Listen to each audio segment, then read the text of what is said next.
I actually had a terrible start to this week, you guys, because I got tricked by a homeless man. That shouldn't happen. Shouldn't be tricked by crazy hobos. You should be better than that. I was outsmarted, and it's humbling, okay? I saw a crazy person on the street. There was a game of mind chess between us. He won it. Okay?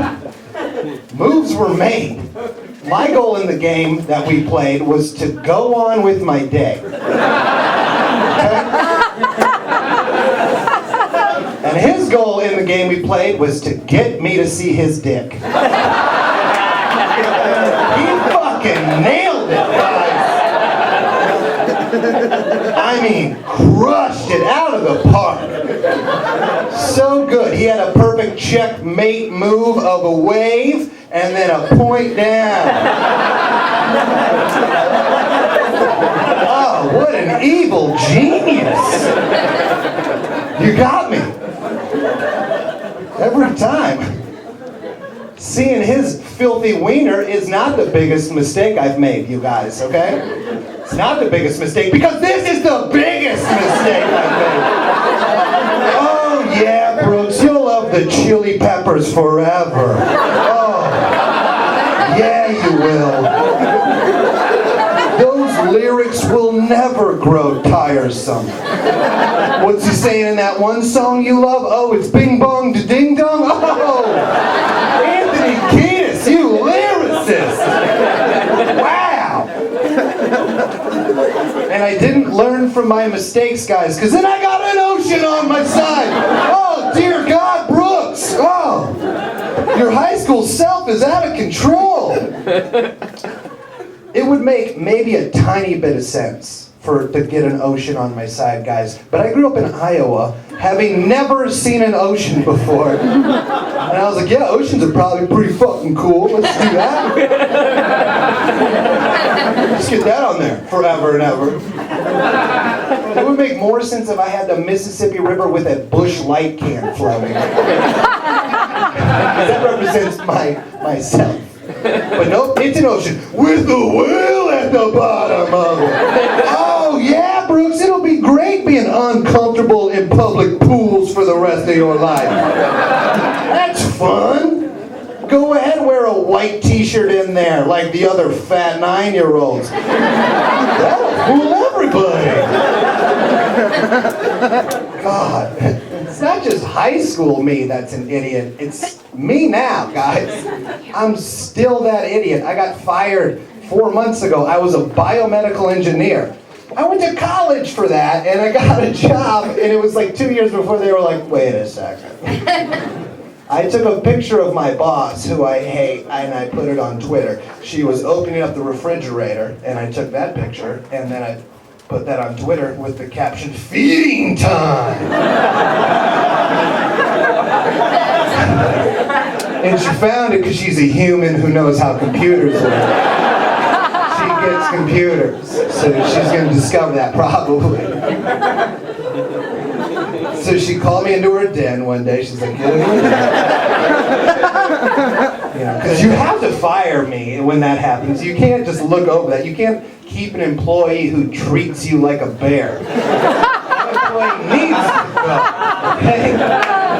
But she fired me pretty cool. Like, she brought me into her office and she showed me the tweet, only she had blown it up to a full page and had it laminated. And we don't have laminators at work. So she took it to like a copyworks and was like, could you please laminate this photo of me opening up the refrigerator with the caption feeding time? I really gotta fire somebody. I gotta show it to my boss. I wanna look professional. So she pulled it out of her briefcase and then turned it like a cool CSI detective and like slid it down like, what the fuck is that? And you know you're getting fired. But then, I was like, oh, I'm done. So I was like, I'm gonna go out on top. Did you pull that out of your briefcase? Huh? Holly, did you pull that out of your briefcase? Because I always just thought you kept pudding in that thing. Fuck you! You guys, none of that last part happened. None of that part actually occurred, okay? What really occurred was just a real pathetic, just, give me another chance. I'm so sorry. Oh my God. What am I going to do now? Oh, man, it was sad. It was sad. But like, I ended up winning overall because she didn't realize that I have her cell phone number, and then I black out drinking a lot. So that's her fault, okay? When I call every other day, pretty much, at like 4 in the morning, just, hey, bitch! Just so you know, everyone at work calls you hungry, hungry, Holly. Fuck you. I'd say let's do it now if police hadn't been involved in that. It's a real thing. I had to get a new job, which is tough when you smoke weed nonstop for a few years. So I took a drug test, and I quit smoking like 2 weeks before, and I was real nervous on whether or not I passed said drug test. And I was like walking around my apartment nervous, and my roommate's like, just call them and ask, man. They got the results. They know, man. I was like, that's probably the smartest thing that I could do. Call my potential employer and go, hey, did you guys get those drug test results that I took? Because I am so nervous about what you might discover. I mean, I have just been pounding Gatorade since I got fired from my last job. Oh, you don't call if we pass? Okay. I was supposed to be there Monday? Okay. I'll just come in tomorrow. Nope? All right. Could you send me those results? I'm going to use those for future job opportunities.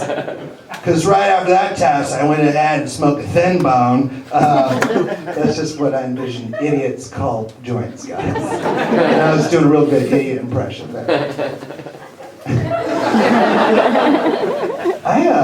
I grew up in Iowa, though, and when I moved out here, I was excited, because I was like, man, California's going to be full of cool, interesting people. They're going to have tails. It's going to be nuts.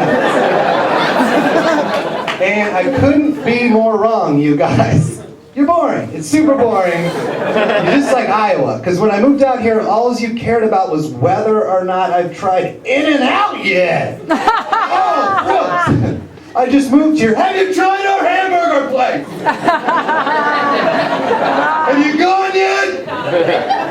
I was like, no, maybe we're going to check out the ocean first. Or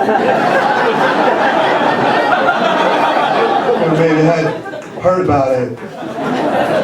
Got a thing on my side. It's more common. You should probably check it out. And everyone's just like, no way, double doubles. Because people from out here love nothing more than showing someone who's never tried In-N-Out for the first time. It's like on a bucket list of like, let me check that out. Let me show someone what heaven's all about. Come on, buddy. You just grab me by the hand and take me. Just like, I just want to see your eyes change after you bite it. Go ahead. You look different. And I don't understand how homeless people can go hungry in California. Like, they don't need to go hungry, because anytime they want food, just walk up to anyone and go, I've never had In-N-Out and I heard it's terrible. And that person will go, get in my van now! Come on, kids, move over. We're going to bring this man with us. What's your name? Okay, guys, Stinky Terry is coming. All right, you guys, thanks a lot. Have a great rest of the show.